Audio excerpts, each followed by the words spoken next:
What up, Fight World? It's your boy Ego, and I'm back with some more boxing. I did not realize how impatient boxing fans were until they decided to have three fights simultaneously on the same night. So, just want to give you guys an update. I was at the Andre Ward versus Paul Smith fight live. I got some interviews, coverage, a ton of things that I'm working on. Currently, I'm going to give my post fight to Andre Ward since I have seen that fight. I just watched Broner fight today because I'm out in traffic. I'm grinding, trying to give you guys footage, and this is what comes with the territory when you wear this many hats. So all of it's coming. I haven't seen David Lemieux versus Hassan Nadam. I heard it was the best fight of the night. I will check it out. Somebody sent me the link, so I'm gonna make some time, check that out, and then I'll do a post-fight thoughts on that video too. Everything is coming. I was at the Andre Ward fight. I've already put out my post-fight Broner Reporter. Check that out. Press conference for the Ward fight is up, so you can see what both fighters had to say, Paul Smith and Andre Ward. And my post-fight for Andre Ward, I think he looked pretty good in there. He looked sharp in there. I would say the first couple rounds were definitely filler rounds. He looked a bit ring rusty, where he wasn't as accurate and sharp, and I don't know. He just didn't look as sharp in those early rounds, like he was shaking off some cobwebs, which is understandable. He was out of the sport 18, 19 months. What people do not give Andre Ward enough credit for, this is the second time that he's fought in like 3 years, and this is the second time where he fought a guy who was way bigger than him, and this is the second time that Andre Ward came back after long layoffs and won convincingly, left no questions, left nothing up to the judges in terms of, left nothing up to the imagination. It was clear who won the fight at the end versus Edwin Rodriguez, who people forget is a puncher, and he was undefeated. Ward came off a year-long layoff dealing with his shoulder rehab, shoulder surgery, and defeated him. At first, it was kind of rugged, and I think Jack Reese was the referee. He had to get things in order. He docked both of them a point. But beyond that, Andre Ward did what champions do, clearly won. And then again, long layoff. He had legal troubles this time, out of the sport 18, 19 months, and he came back and took on, I'm not going to say a world beater in Paul Smith, but a guy who had the weight advantage clearly. As you guys know, I put the weigh in, and he came in 4.4 pounds heavy. And also, he ballooned up even more. He looked big. He looked big seeing him live and stuff. He looked a lot bigger than 168 when he rehydrated. So, I mean, we're talking about a guy who's been on a long layoff like Ward, 19 months, coming back and getting a stoppage. Even though it was in front of his hometown crowd, it was still a solid performance from him.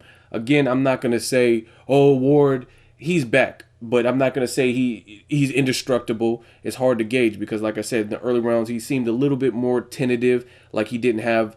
And he admitted this. I asked him this in the post-fight. Check it out. He said, basically, your offense opens up as you do it more and more routinely. So he says, this wasn't my best performance, but I got the job done. So I'm okay with that. And as far as Paul Smith, he's a solid guy, brought in a weight advantage. He got stopped by James DeGale. He got stopped by George Groves. I'm not saying he's a world beater, but you also look at it. There's a guy named Arthur Abram. He went the distance with him twice, and the only reason they had a rematch is because he couldn't convincingly beat him the first time, and there was clouds of doubt where some people thought that Smith beat Abram in the first fight. You know what I mean? So you have to go back and watch that and assess who you think won, Abram or Smith. Either way, a rematch was necessary because he left doubts in the mind of the critics or whatever. So they had the rematch, and then he beat him more decisively. Andre Ward, long layoff, comes back and beats him easy work. I had him pretty much winning every round. Now, I got to watch the BET telecast. I did DVR it, but I got to watch it because sometimes being at the fight live, I had great seats, you know what I mean, real close, but it's a different experience. You're in the Oracle, loud people cheering and stuff like that. So watching on TV and the televised, the camera angles that they provide and stuff, it's a little bit different. So I want to watch it just to see if I picked up something slightly different. Plus, I got people, other media talking to me at certain times. You know what I mean? I'm listening, watching. So I like to watch the telecast. I don't think much will change. I think what I seen was pretty much what you get. I just like to get that second viewing. And I do that even if I watch two televised performances.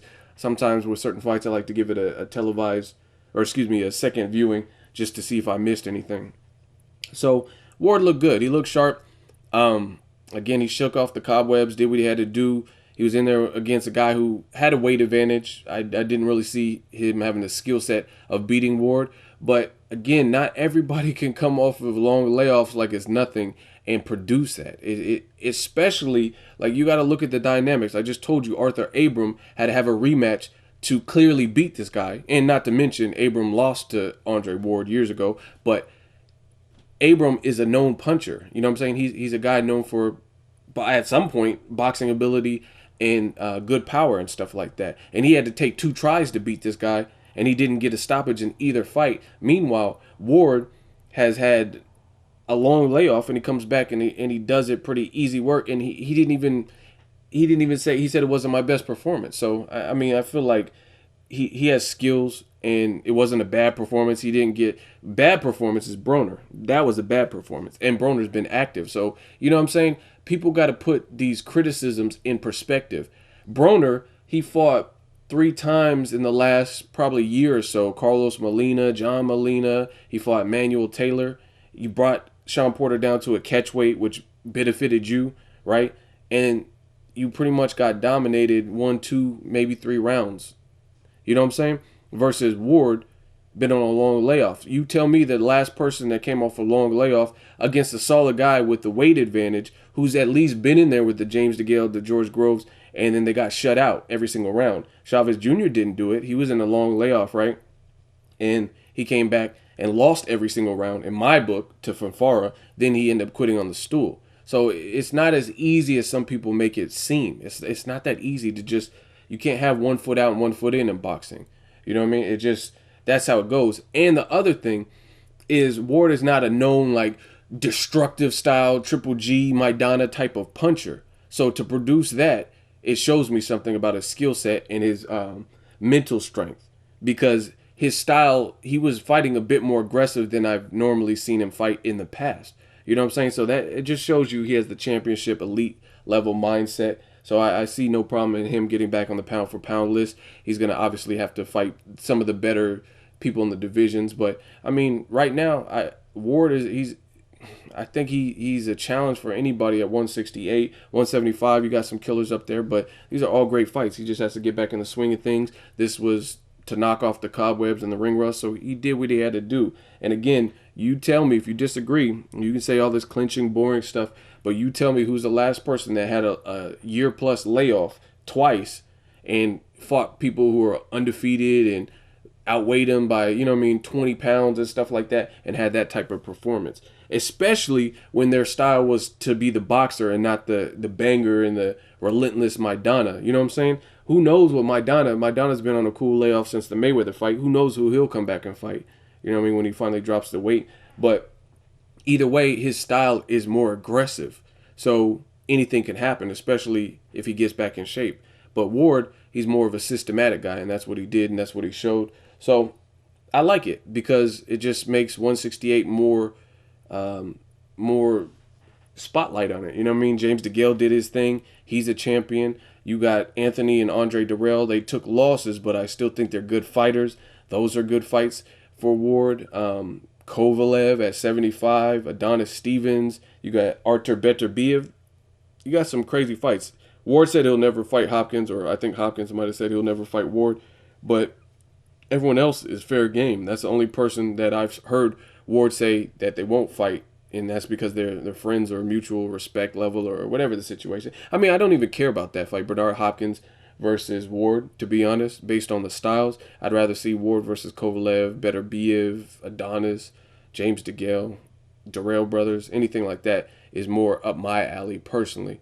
So I like it. I think it's good. You also have Triple G out there. I don't know if he wants to move up. That's his decision. So a lot of good things, and I like when the division gets shaped and there's more threats to the division. And Andre Ward definitely is that. Whether you respect or like his style or not, he's a threat, and he can beat guys, and he has that elite level about him. Let me know what you guys think. More videos to come. Make sure you like my video as always. Hate, comment, and subscribe. Till next video, it's Ego signing off.